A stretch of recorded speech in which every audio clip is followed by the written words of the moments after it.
Yo, what's up guys? New video on the King Slime, this time fighting the Water King Slime. I think I'm gonna do a series of like fighting all of the King Slimes and units that I recommend against it. I already kind of did the Wind one.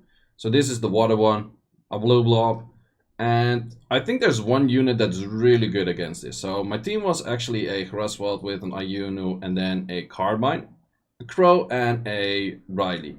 I would still say Riley is by far the best support you can get for all of these dungeons. Main reason is every time that you have Groggy state and Riley does S4, S2 or S3, the attack bar doesn't go up from the boss. So always if you do any skill that doesn't hit on the enemy, Groggy state doesn't move up in attack bar. So that is something to remember. Also, if I'm not mistaken, this also doesn't... It barely moves up. So the S2 of a Carbine also barely moves up. And Carbine is actually my key unit in this team. Because the moment you get to the final phase, it's the same thing as what I used the Douglas on the Wind one. The final phase, it's annoying, you get a lot of debuffs and that kind of stuff. But there's a really good chance that it will glance on the Carbine, and therefore Carbine gets an attack, its full attack bar and attack buff. So for that reason, Carbine is very strong in this, and where Douglas is a, well, not free-to-play unit, Carbine kind of is. It's relatively a lot easier to get than a Douglas. Would I say that this is the most optimal team out there? Actually not. I would say that there's a few units that are kind of not that great that I used here. I would say the Hrasweld is very good, the Carbine is very good, the Riley is very good. But I would say the Ayunu is kind of overdone because you don't need the branding, because you already have branding from the S2 of the Hrasweld. Same thing for Crow S3. I don't have too many debuffs, so Crow S3 doesn't do all too much damage. So it doesn't get that interesting from there. So those two units are optional to replace, but I do really recommend the Hrasweld and I do really recommend the Carbine and the Riley. So let's actually speed up to the point where we're at like phase 5. It gets like a little bit harder. Let's go a little bit fast forward because everyone can do damage on Groggy state. That's not that interesting. Also, just to mention, Carbine is on the same runes that I normally have on my Bale in my GB12. And therefore it's hitting 1 million with attack buff and the S2 stat. Also, I tried with Crow every time to do its S2 to have as much potential for a team up, but that team up never happened.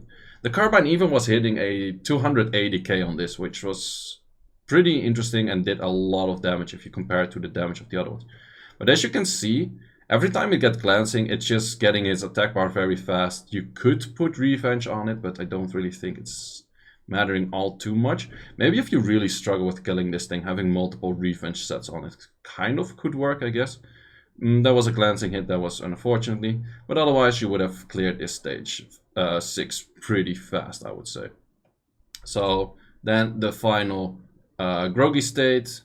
So in this case, I do keep in mind, I also mentioned it in my previous video, don't spam all of your best skills here during the Groggy state. Actually keep your best skills for phase 7, because phase 7 goes by really fast, and the moment the boss goes away, you will not get like the final extra touch of extra score, because as you can see, I'm not really sure what the damage is, but maybe we can see it pretty good from this one. So damage is at 2.7, or at least score is 2.7. I hit a near 1 mil. So I think the score is going up by pretty much as much damage as you did divided by 10. I think that's about like the extra damage that you get from the Groggy stage, or the extra score you get from the Groggy state. So therefore it's not really a one-to-one translation of doing as much. So that's why I went for the S1 of the Carbine, to have an S2 state pretty much very soon the moment I get out of this Groggy state. So as you can see here, I do this, I get a procer, which didn't really need, but that's okay. So in this case, as you can see, my units are not that fast, but you can see the boss is getting just 2 units move, and then the boss already moves. But in this case, I have my Carbine moving pretty fast after that, so that's a good timing. In most cases, you want to do as much immunity in the final stage as you can, but I went for a cleanse here mainly for the Ayunu. Ayunu is not doing all too much damage in this. After this fight, I will also show other units which I do recommend to place on the position of Ayunu, and I recommend the place of Crow, because Crow is also I was not that impressed by his S3 damage. I also don't really remember what kind of set I put on it.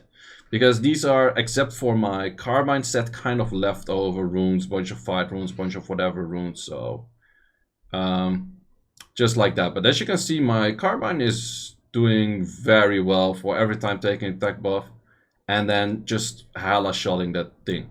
So I'm still close to not making this, but if you put some better runes and 2 better units than Ayuna and Crow, I think it's very doable also with lesser runes. So that is that fight. I scored about 3.673 mil. So not too bad, not too bad. Let's actually go into the units that I do recommend to use over the Ayunu and the Crow. So for the monsters against a water one, of course, I recommend most of the wind units out there because you need less crit rate and that kind of stuff to do it. But actually for the net 4s or the net 5s, there's not too many units that do a lot of damage. Oh, I actually see one that might be interesting. So this one on a build where he's focusing on that skill that either does branding or that does more hits, like this one with the 5 hits. These two builds are very strong for this water boss if you have it built like that already. Dominic, I would say, is not that great into the boss. Same for those. This one, a Oliver on a full damage set because he actually stacks up more damage on the S3, which remains, I guess. So he's going to be on max stacks all the way towards the end. Might actually be interesting. I haven't tried him out yet, but I think he might actually do pretty good into that. Momo would be max stacked at some point, so that could also be a decent thing, I guess. Otherwise, Striker could do, but I don't think that much about it. You could go this for a lead, but I don't really like it all too much. I would say Christina's arguably not that bad as well, because this S2 is going to force fully focus on like one unit. No, wait, this is not the other one. I thought it had the other skill, but maybe Christina's not that good then because it's more AoE based. I have been thinking about a Diana and actually staying in the human form and just staying doing S1 and S2s, which could be a thing. I'm not 100% sure if that would be that amazing. Akamamir is more for AoE damage. Hell Lady, same thing, kind of. You're not really a damage dealer. Katarina could be a thing, but you don't really need ignored defense on these bosses, so I don't really think that's that great. Then something I do recommend is, of course, the Carbine, because Carbine gets his attack bar when he glances, so that's a really nice unit. A unit which is also very interesting is Melissa, because Melissa actually does more damage the moment there's debuffs on the enemy. Plus, you will also, the Boomerang Warrior then also would do more damage. You could choose to go for a Zenobia in there, but Zenobia doesn't add too much because attack buff you already have. This skill is pretty nice, does nice damage. But I would say adding if you add a Melissa, I would say going for a Sabrina as well. And Sabrina is because you do 20% extra damage. And this one is also pretty good provider of armor break with this S2. So this could be your main armor break source, I would say, with a Zenobia. So if I would redo this same team, I would probably still go for the, where is it, Grosveld? Grosveld is very nice because of also having the attack lead, which works in guild content. I would probably still put Carbine because that's the easiest way to get through phase 7, but if you don't need it, you could go for another unit. Maybe an Oliver would be very nice or something like that. I'm not entirely sure what would be best. I would add in a Melissa together with a Sabrina and then still, of course, go for the Riley because it's just by far the best unit out there for that state. I used the Anubis, but I felt like his damage is kind of mediocre if he doesn't die, so he doesn't have too much value because he's not going to die.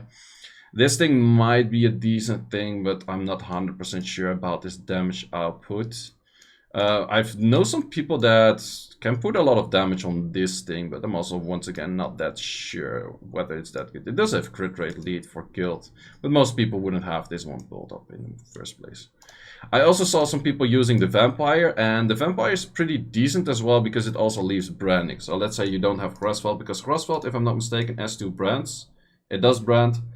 You could also use this as a branding skill if you would like it. And I do know that this also has quite a bunch of damage. And if you're trying to stack more debuffs and then do more damage by debuffs, of course you can't put Brandia, but there's a few other units, then this is also attack power break and speed break with that in there. So you have a bunch of extra debuffs in case you would like that. Orochi is not that great, it's more using on the dots, I would say. Shimate, kind of same thing. Besides that, I'm not too sure whether you on 2A actually do a good amount of damage. I think it's more AoE based than anything. How about you? Nah, doesn't seem all too great as well. Other units that do make sense. Royd also doesn't do too much damage, I would say. Naomi you could do, but Naomi does do a lot less damage for the passive during the non-groggy state. So therefore I would not really say that Naomi is that great of a unit. Same thing for this one. It's interesting to ignore defense, but the unit has very low defense. So therefore a ignore defense unit is not as great. So that's pretty much the units I do and do not recommend to use in there. I think my optimal team would be, once again, the Grosveld, a Melissa, a either Sniper or a Oliver, then adding in a Sabrina, and then finishing off with a Riley. So that is my optimal team. Also, if you say, hey, I missed any units that you would recommend to use, leave it in the comments. I'm going to do the same thing for Fire, which is probably the next one we will focus on getting. And with that said, thank you for watching this video. See you in the next one, and have a great day.